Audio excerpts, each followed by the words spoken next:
So good evening, Tarang and Ashok. Hello, sir. Hello. Good Pleasure evening, being. everybody. Yeah. Yeah, and welcome to this another of Wednesday Musings. And we have today a very important topic on handling complications in orthopedic surgery. It's a very difficult situation that most of us face in our clinical practice. And Sir, with his experience and a lot of research on the topic, is going to share a lot of great insights with us. So I invite Dr. Tarang, who is a convener for the meeting today, to take over. Over to you, Tarang. Yeah.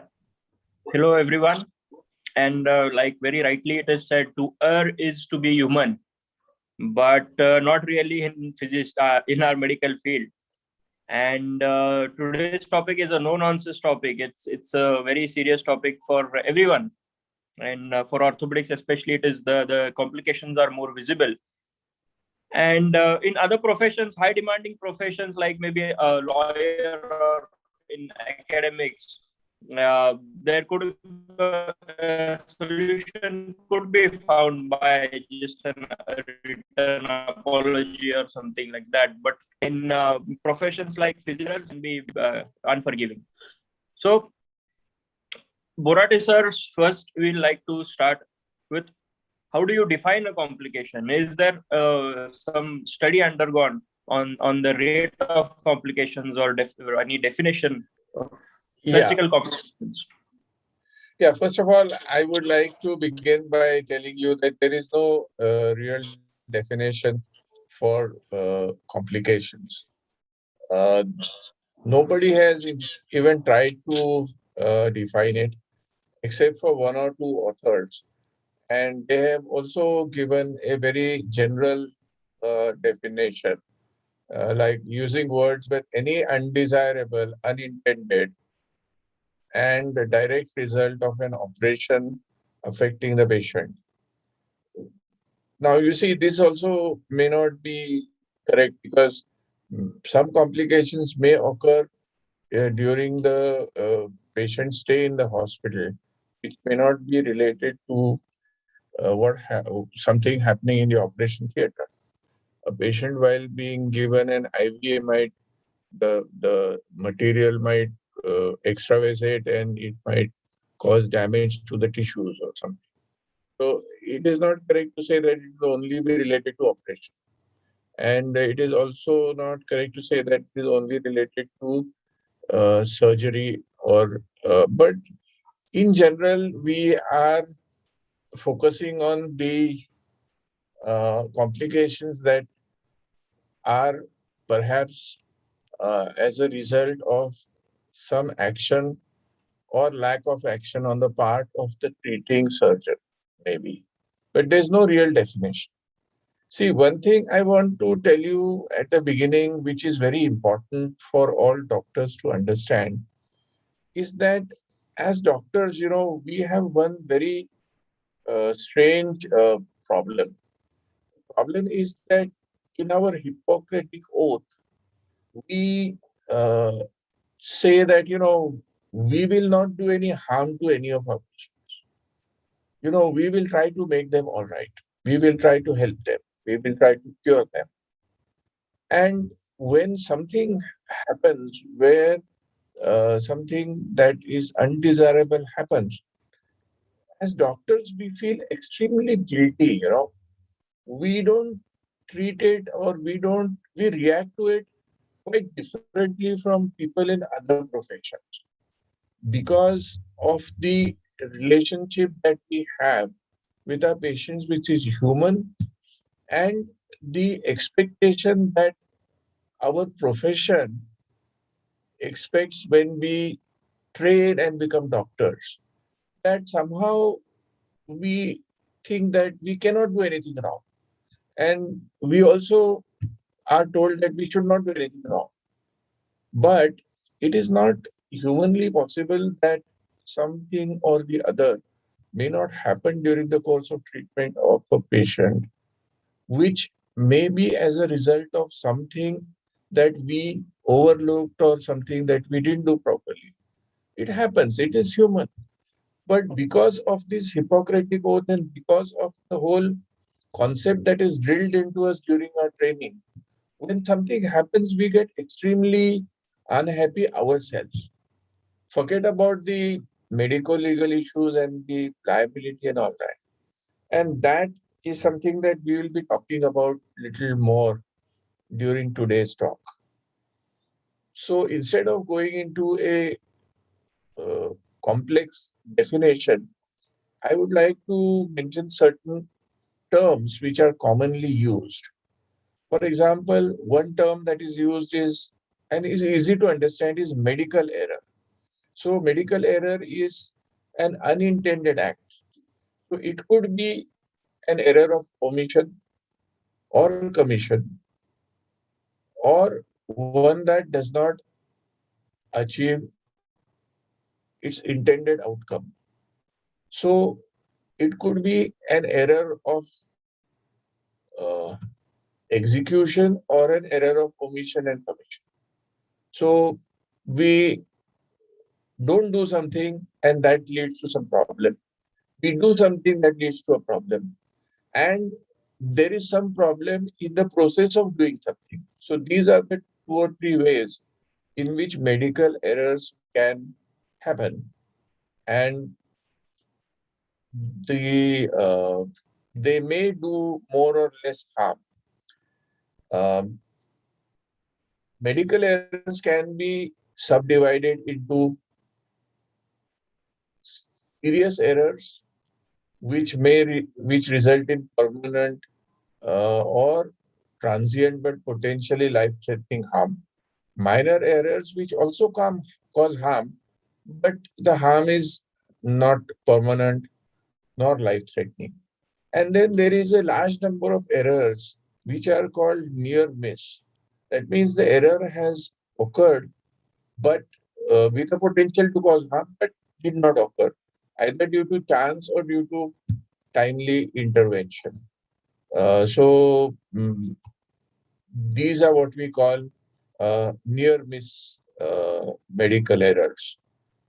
Now, another term that is commonly used is adverse event. So now, adverse event is something that could happen as opposed to, so it's not really anybody's fault. It's something that happens during the course of an treatment. And so an adverse event is something that has nothing to do with lack of treatment or improper treatment or anything, as opposed to a complication which is as a result or as a part of what is being administered as treatment to the patient. So we must understand that in our practice, sometimes events do occur and we have to clearly understand ourselves whether it's an adverse event or it is a complication. So a patient is given some drug and we know that the drug may cause anaphylaxis. Now, if anaphylaxis occurs, it is an adverse event. It is not the fault of the treating person unless he knew that patient is having a allergy to a particular thing and in spite of being on record, it was administered and so on. So adverse events are also a part of our practice. Another thing that we should understand is in all our case papers and consent forms, we use the term risk. And we just say that, you know what, during the admission, there is a certain risk of death during the anesthesia or something may go wrong. Now, unfortunately, this term has never been defined. What is risk? And many times surgeons use this, and in certain types of adverse events like anesthetic complications, there may be a certain percentage of data may be available that so much percentage of patients who undergo general anesthesia may have a complication, or so much percentage having undergoing surgery may have infection, for example. So, so we tend to extrapolate that and say that to a patient undergoing a joint replacement, say, we say that, you know what, all over the world, there is a 1% risk that you may get infection. But in our own hospital and in our patients, in the last 5 years, our data is we have less than 0.1%, something like that. So this risk and the percentages that are mentioned uh, are unfortunately not neither properly defined, nor are they properly, uh, nor are they the result of proper research. We'll come to that later because there is a big issue about the need for proper research into this field, um, which is sadly and badly needed. Coming to another term, is another term that is used as a sequelae, or after effect of some procedure. And this is something that we say that, you know what, when we do an operation, a scar is produced. And that scar in some patients may become keloid. In some patients, even after all proper things, a scar may swell and there may be some bruising and so on. So these are things that we uh, believe are outcomes that may happen, which have nothing to do with the procedure, but they could happen. So these are called as sequelae. Then there's another term that is used is failure to cure. Like, for example, you are trying to remove a tumor and you have removed, to the best of your ability, the tumor completely, but still it recurs. So it is something that can happen, or so on. So uh, failure to achieve the intended effect also happens. Then we use a word called morbidity. So morbidity is just a general scientific way of saying illness, or patient is not undergoing a routine course during his stay. Uh, he has become morbid, so he has become ill, so he's got some problem. And this is a general word used to refer to all non-fatal complications. And so we have morbidity and mortality meetings where we try to discuss and, you know, understand and analyze why certain things have happened or are happening, and what we can do to in a particular patient, and also in a general way to prevent such things happening. The other word that I would like to also uh, touch upon is negligence, because when a patient goes to a court of law or some forum like consumer court, uh, the word negligence is what is used in the complaints, and the it means that the doctor has not done his job properly, and the doctor has neglected to treat the patient properly. And because if it is proven in the court, then the doctor is held liable. So, and so forth, you know. So we should understand that although we never use the word negligence in our practice or in referring to any events, when any matter goes to a court of law, it has to be decided whether the doctor did his job properly, or he did something that either he omitted to do something or did something that can be considered to be wrong, and therefore he should be, the patient should be either compensated, or the doctor should be also given some punishment. So uh, one thing that, after talking about terms, is what I want to tell you, and I think what Ashok will find very interesting, is that the whole literature of complications and research on complications is a very poorly handled field, simply because of the problems of collecting data. Because when we looked at data relating to treatment and data available with the hospitals, we find that the data quality is very good relating to diagnosis. It is the poorest in relation to complications. And data relating to the operative procedure is in between. So diagnosis, data related to diagnosis is usually better. Relating to operations is little less accurate, but relating to complications is very poor. And another problem is when we try to collect any data retrospectively, almost 50% of the data is lost. I mean, the accuracy is lost. And so this leads to, because of degradation of the data and the bias that has happened in the process of retrospective. Another problem that is very peculiar in relation to complications is that we tend to use percentages, like 1% patients get infection. And we use this single figure. Now, in order to arrive at the figure, it has to be very meticulously collected. So the paradox is that if a surgeon is very meticulous and records everything that went wrong during the course of his treatment of every patient, it is found that the rate of complications relating to that surgeon would be around 10% or more. And any rate less than this is a clear indication of poor data collection. So, surgeons who have carefully collected data are likely to be labeled as poor, and surgeons who are having more complications.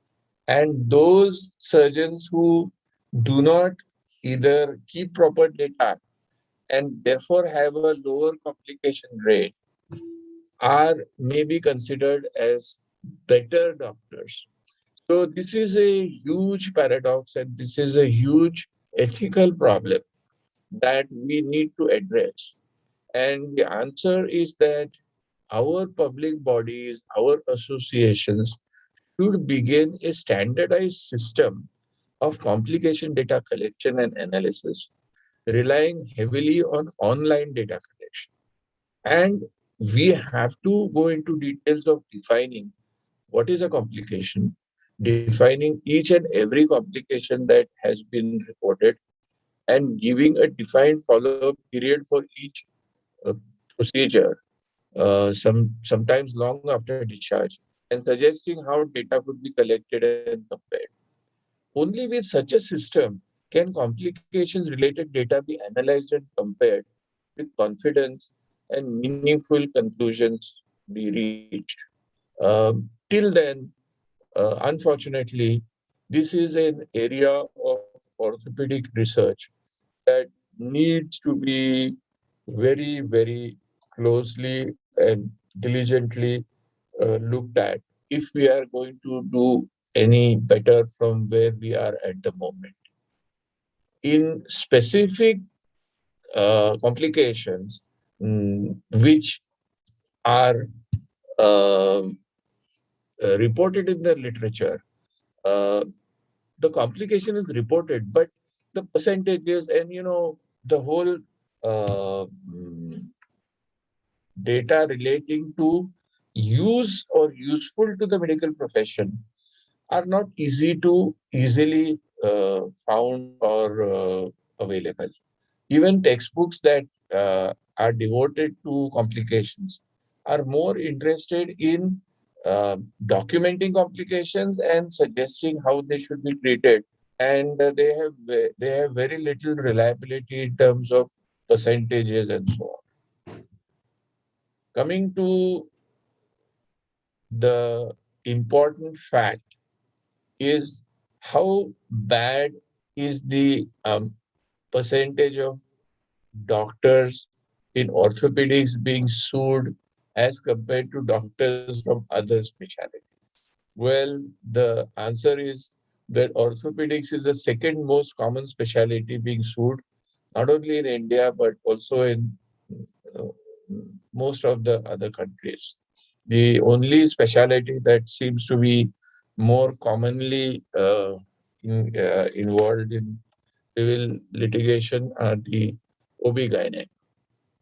Now, you might wonder, why is orthopedics uh, uh, so much in the dark, so to speak, or why do orthopedic patients end up in courts more than other patients or patients from other specialties? There are two important reasons that have been uh, discovered. One is that most orthopedic patients, especially trauma patients, are seen for the first time when they come with a trauma. So they have no real connection with the doctor before.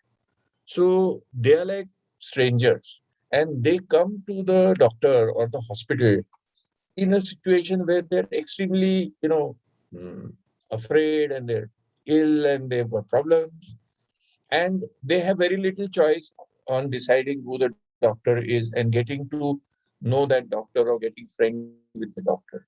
So their important parts of their treatment happen before they get to know the doctor. So this is a problem that may not be there in other specialties as much as it is in orthopedics.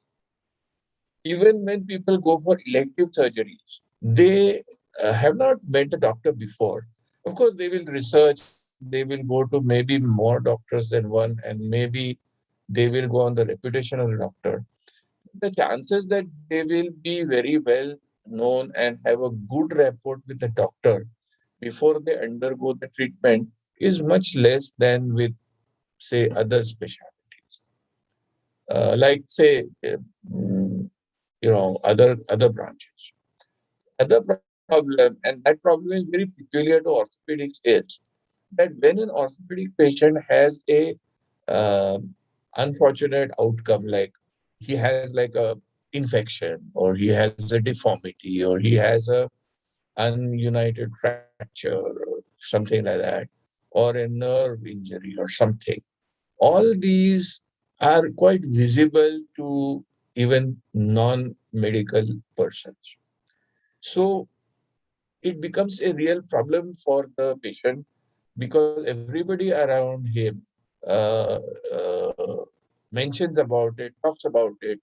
And so he starts feeling very aggravated and aggrieved. And because whatever is seen is an indication that something hasn't been properly done, he tends to attribute it to the doctor not doing his job properly.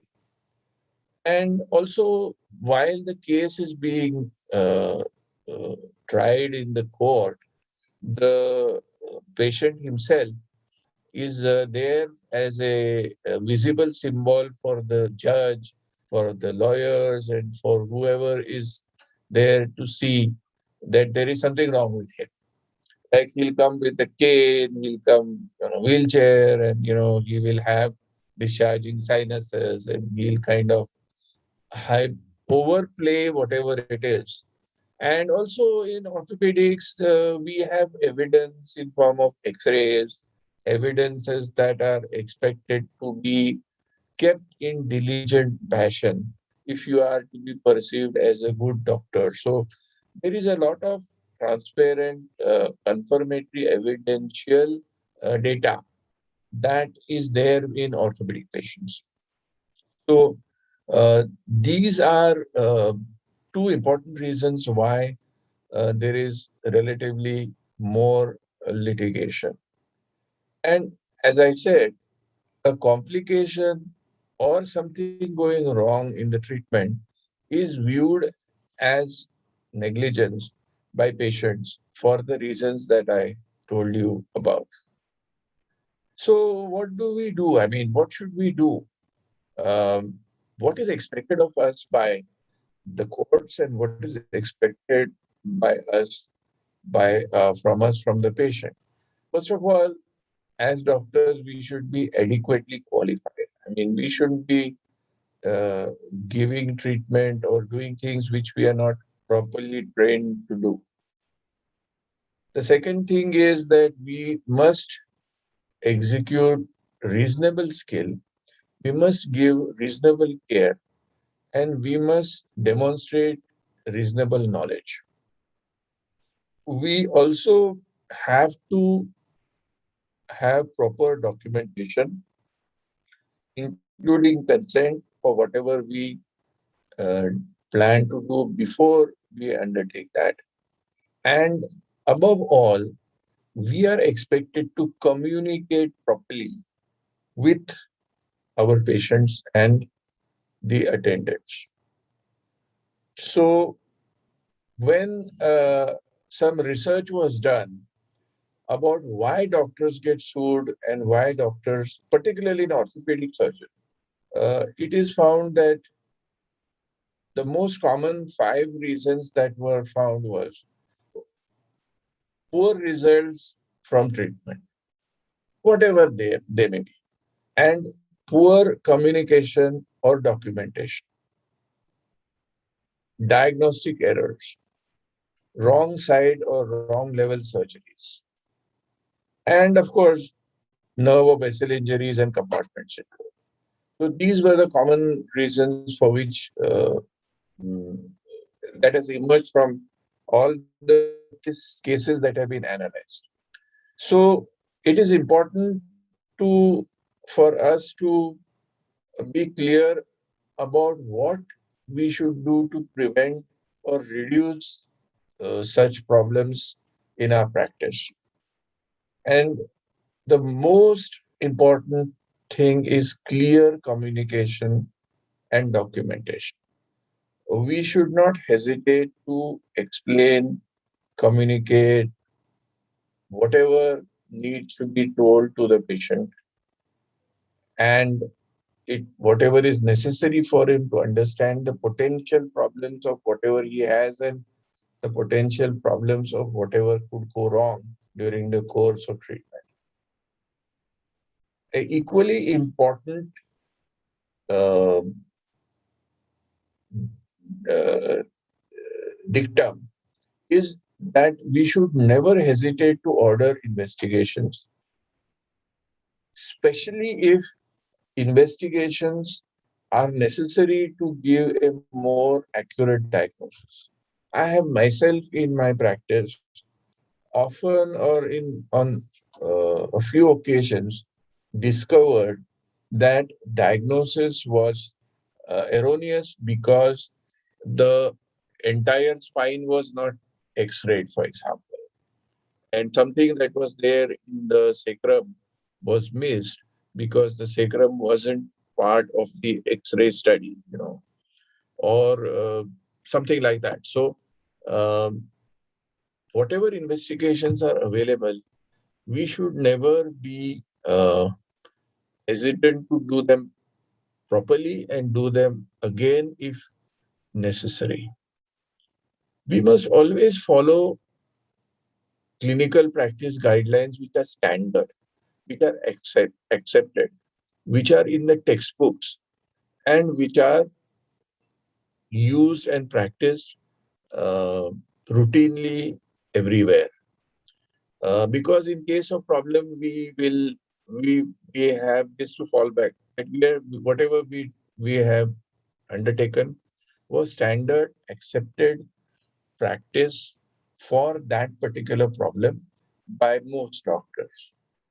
If we are advocating something that is relatively new or relatively less accepted and not yet part of clinical guidelines, then we should be very careful about giving adequate information to the patient, because then that will be an issue that will be raised. So either follow guidelines, and in case you have to do something different, then make very sure that everything is uh, informed to the patient. Another thing that I need not say, but uh, it is necessary for doctors to update their knowledge periodically, because things change and recommendations change, guidelines change.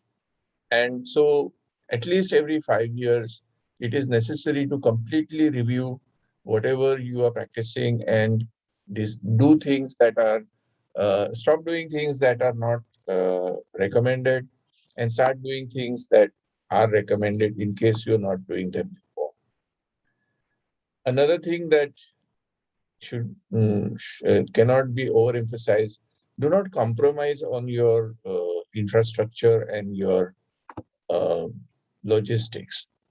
You do not compromise on your OT standards or availability of the treatment devices and so on. And mark the site operated upon. This is a simple thing that because if an operation is done on the wrong limb, then there is absolutely nothing that you can use in your justification. So it's necessary to double check with a timeout and so on to Yeah. ensure that long side surgery is not done. Yeah. In case of trauma, it is still fine. You know which is the affected limb. But in case of elective surgery, it is very important to mark the limb. You don't want to end up doing a knee replacement of a healthy knee. Yes, yes. And also, I'm just saying that it is good practice whenever you are operating to make sure that you're operating on the part that's supposed to be operated, like that. Then the next thing that happens is that in case something has gone wrong, two things that are very, very necessary and which sometimes are missing, and the result in litigation that could have been avoided. The first thing is to be sympathetic when something goes wrong, which means that okay, you're not like defensive. You accept, you understand, you reassure the patient that whatever is there will be rectified or will get better, and so on. So explain what has happened and how it will recover or what needs to be done to resolve whatever has happened. And so, like for example, patient has got an infection. So you have to say that this is going to be treated with this and this and this and this, and then it will, whatever it is, will uh, the best case scenario is this, and let's hope that this will happen. And don't be afraid to consult your senior colleagues about management and so on, because that also reassures the patient that it is the best thing that is possible is being done by the treating doctor. And if necessary, to call in an expert. Suppose there has been a nerve injury and that needs to be treated, then it is better to get an expert than to attempt to do something that will be further questioned whether a better or a more expert person was not involved and so on. And lastly, don't get into any kind of monetary or any kind of settlements without proper legal consultation and legal assistance. I already talked about the paradox of why doctors get so badly affected psychologically when something goes wrong with one of their patients. And there's another issue that we need to discuss and acknowledge. In a research, they found that when asked, 93% doctors said that if something went wrong in the treatment, they will tell their patients. But when it was found whether they actually did that, only 5% told that they disclosed a error in practice, which means that doctors are reluctant to uh, suo moto. They want to, if something has happened, then it can be, uh, you know, not disclosed and nothing will happen. If they believe that the patient is not going to be aware and the patient is not going to have such a problem, if he is not told in detail. And Like suppose patient has got a two-knee palsy and the doctor knows that it is going to recover. So there is no need for him to tell. So he just says this is something that has happened, but it will get all right. So once it gets all right, there is no issue of discussing it in detail with the patient. So this is an issue that whether we should disclose or whether we should wait to see if disclosure is necessary. The, the correct answer to this question or solving this problem is by looking at the what, when, who, and so on. So patients want full disclosure. Whenever patients have been asked, especially those who have gone into litigation and so on, they have always said that they would not have done anything if they had been explained and given full disclosure. Now, whenever disclosure has been made, it has been found that only 12% of such uh, events lead to litigation. So that means most of the patients, even if something happens in which they are told uh, is something that is unexpected, they still, as long as they get redressal and they don't end up with any serious disability, they will not go in for litigation. And for people who actually go to the courts, they found that most of the patients, when they were asked, they said that the reason why they went to court was the doctor was not available to them to talk to them and explain what had happened. Or the doctor refused to explain to them um, to the extent that they wanted to be explained. Then, because the physicians have this issue that if they say that yes, something went wrong, the patient will then use it in court saying the doctor has also admitted that he made a mistake and so on. So, whatever the reason, they feel that they have not been properly explained. Secondly, the uh, patient's views or the family's views are uh, kind of not accepted by the doctor, and poor communication or dysfunctional communication, and failure to uh, give the patient information uh, when he is having some discomfort or when he has some problem. So these are some of the things that I'm mentioning only to because they can be avoided. I am not saying that in every patient, in every problem, things may go well if we are just nice and we are just good.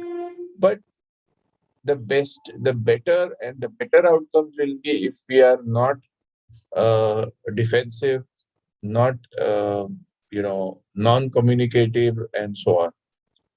Another thing is sometimes an apology is a very, very powerful communication tool.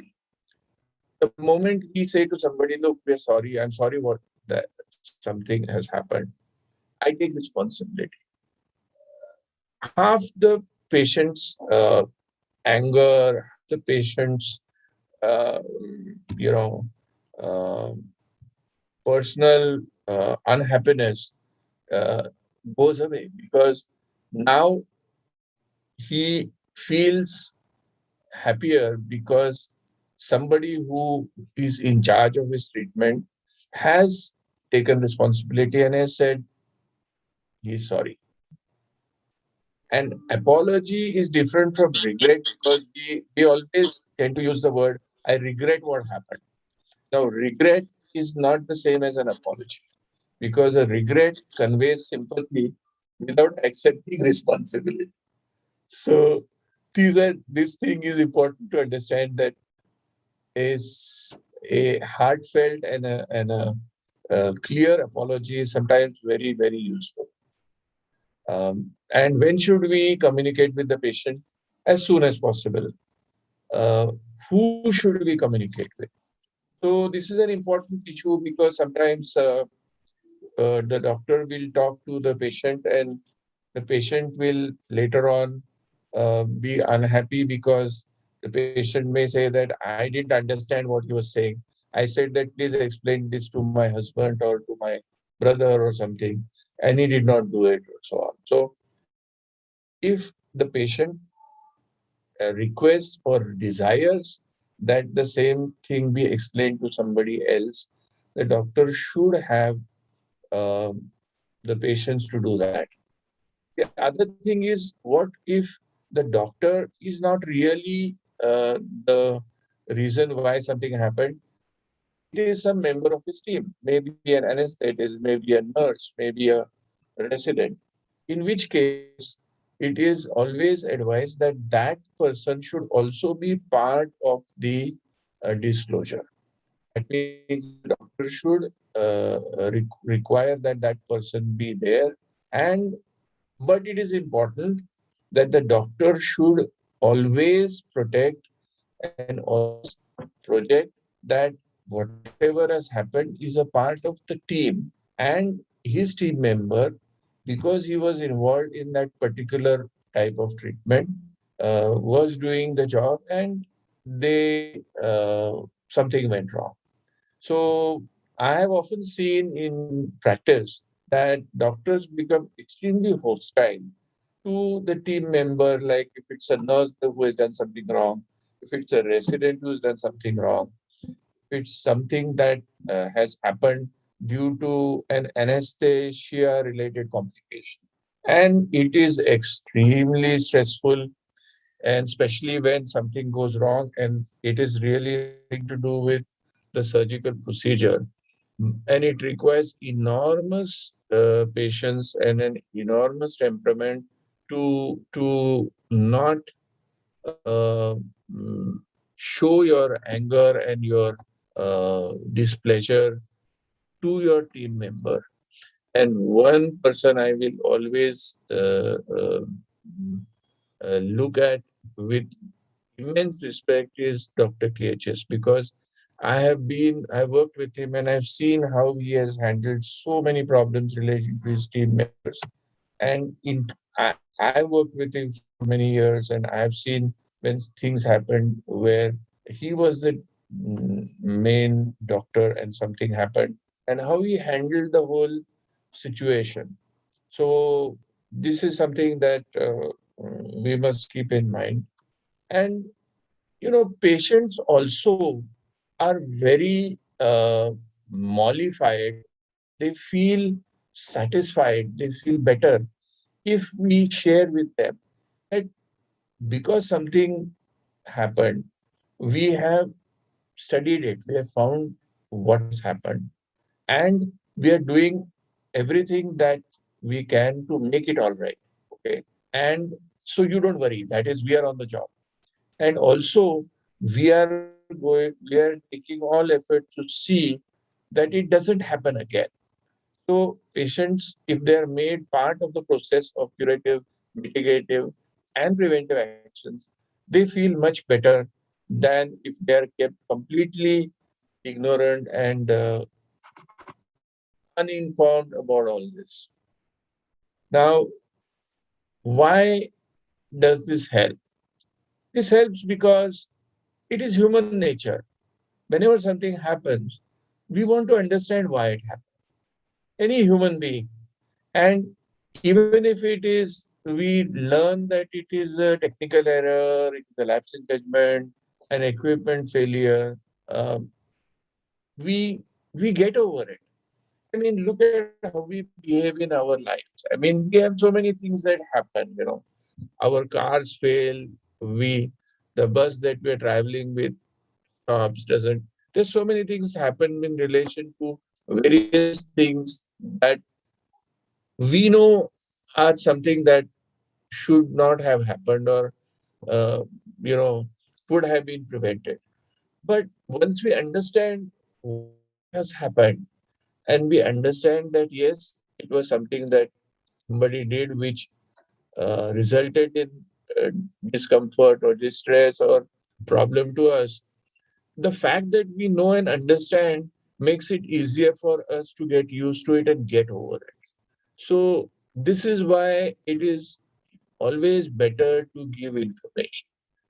Now, it has been found that 50% doctors avoid giving information. And it has also been found that 37% of claims can be avoided with full scientific information. So, I mean, you know, this could be debated, but this is the overall advice of people who have studied this problem. And of course, patients have identified that medication errors, nursing mistakes, equipment errors, and so on, wrong diagnosis, and so on. These are things that are the easiest to manage this way. Something that is related to surgery may not be that simple to manage. But if you have to make a mistake, it should be in giving all the information rather than giving insufficient information. And there is a very important pathway that has been created for us by the University of Michigan, a group of hospitals. They have devised a model in which we may not all agree with this approach, but this approach has worked extremely well for them. That approach is that patients should be compensated quickly and equitably if they have received unreasonable medical care. So the hospitals themselves investigate and come to a conclusion and convey it to the patient. And even if the patient subsequently has some issues, the hospital offers to resolve the issue with what they think is an adequate compensation. The second is that if the care delivered was reasonable and did not negatively affect the clinical outcome, the caregivers, that is the doctors, nurses, anesthetists, and the hospital should be given full support. That means if there is litigation, they should not be blamed. Whatever happens in the litigation, even if some compensation, no blame should come because the hospital has you know studied and come to the conclusion that the care given was reasonable and so on. The third is that the institution must learn from adverse patient safety events to reduce patient injuries and thereby legal claims. So, a process of learning from every incident and taking curative, mitigative, and preventive measures is the best way for an institution to not only reduce such things from happening, but also mm, gain a reputation as a, a good institution. So we should all hospitals should uh, you know uh, follow these guidelines because they are the most likely to um, be useful in the long term.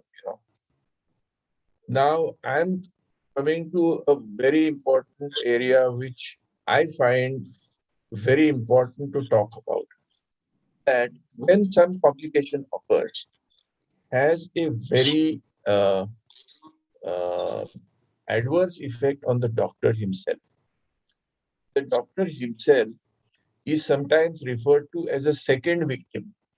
That means the patient who has had a complication is the first victim, and the doctor becomes the second victim because they are involved in an unanticipated adverse patient event, in a medical error or a patient related injury, and become victimized in the sense that they are traumatized. They feel guilty and they start questioning their whole knowledge and their whole, you know, competence. This happens, and this they have to deal with this psychologically. And doctors have reported they have difficulty concentrating. Their clinical judgment gets affected. They suffer loss of confidence. They have trouble sleeping. They cannot enjoy leisure activities. They become depressed, frustrated. They get angry. They're worried about their reputation. Worried about their jobs. All these things do happen whenever a surgeon is involved in an unexpected event. So what happens? I mean, what is the sequence?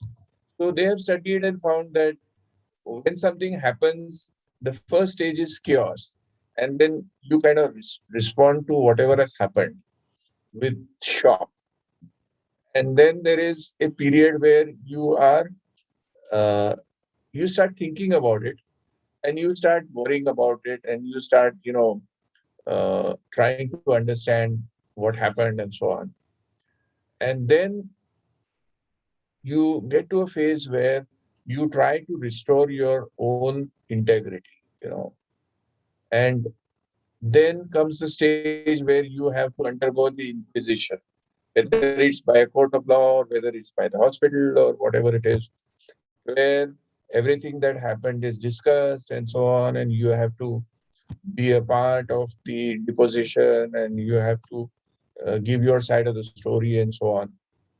And then you may or may not try to get some emotional comfort. And finally, you come to a point where either because the incident has been resolved in whatever way possible, you move on with your life. But sometimes, even if you move on, there may be a long-term impact. So I would very strongly suggest that all doctors should be uh, or are deserve the support at the organization level from their hospital or whoever is involved other than them. They need support.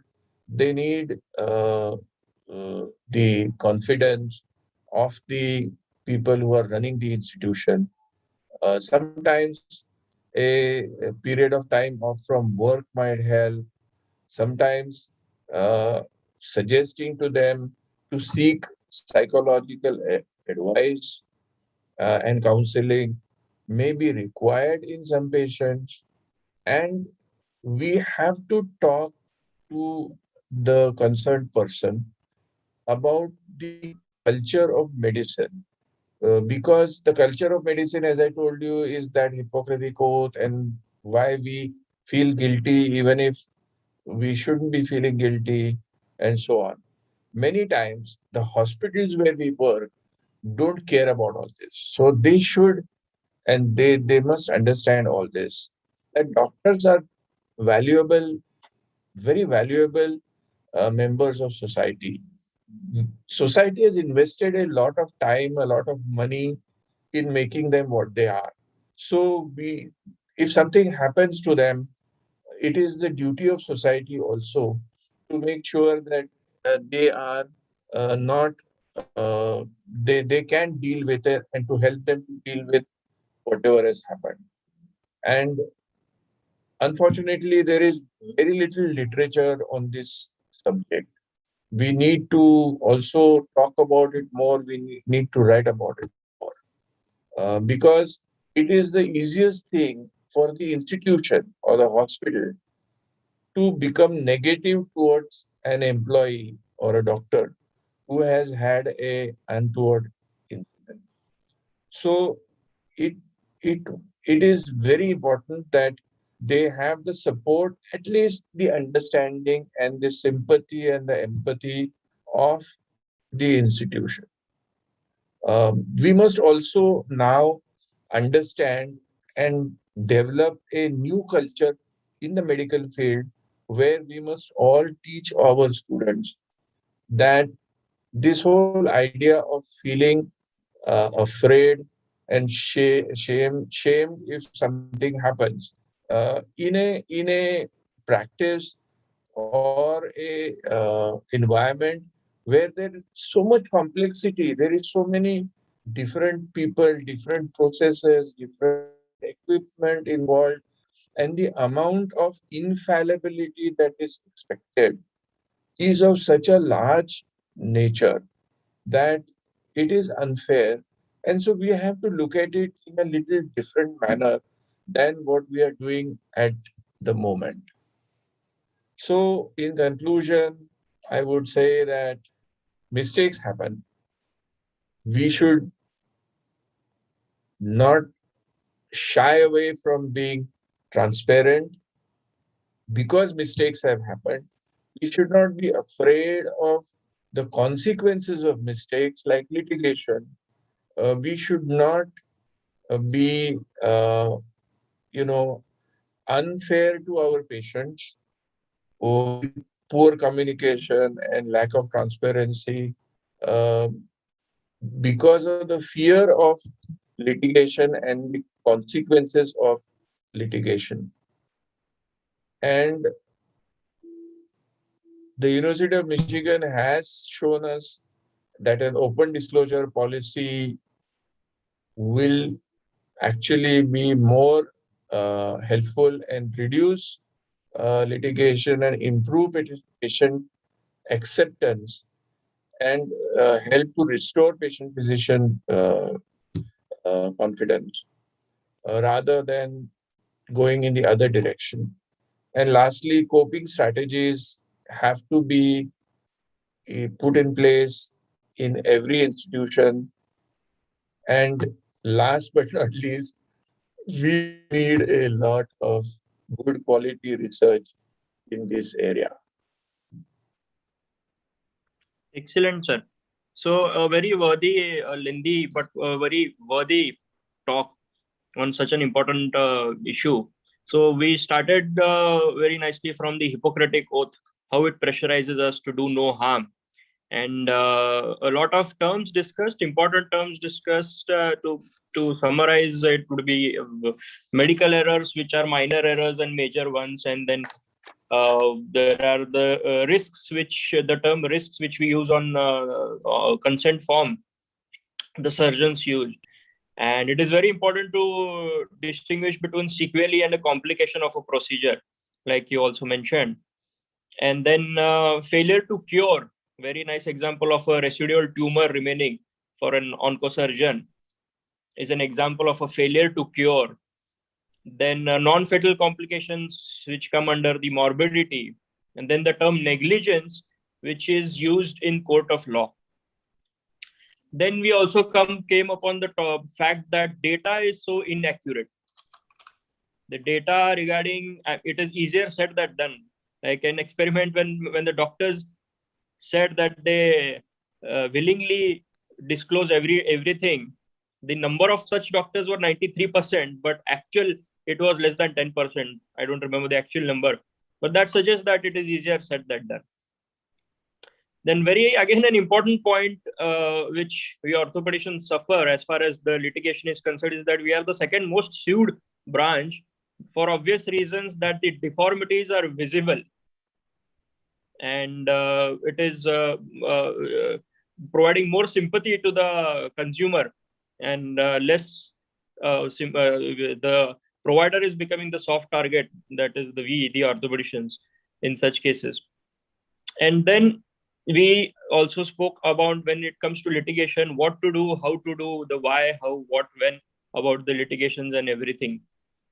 And two points which I would like to add here is, sir stressed so much on communication, because once the complication has occurred and once the surgical knife has no scope, the words are his only tools, I suppose. Words are his only the surgeon's tools. And regarding a very important aspect, another point, the last point, which topic which you gave us insights, about the effects on the healthcare provider. The second victim is the healthcare provider, a very important statement. Because coping, once someone faces such instances, coping is so important and coping is so difficult that recently a young pediatric orthopedic surgeon committed suicide because of such an instance. He operated on a congenital deformity young kid, and the kid couldn't sustain the whatever it was the cause, but the after effects were so disastrous that he couldn't cope up with it and he committed suicide. So that is a very, very important point which we discussed at the end. So that was to summarize. And like in most of our cases, most of our talks, we end up a sub-concluding point where research, and similarly today as well, in the point of view that how to deal with complication also needs research, and data collection in terms of complicated cases also needs good, transparent, and extensive research. And when you come to talk about research, who else to go to? Ashok, Shyam, sir.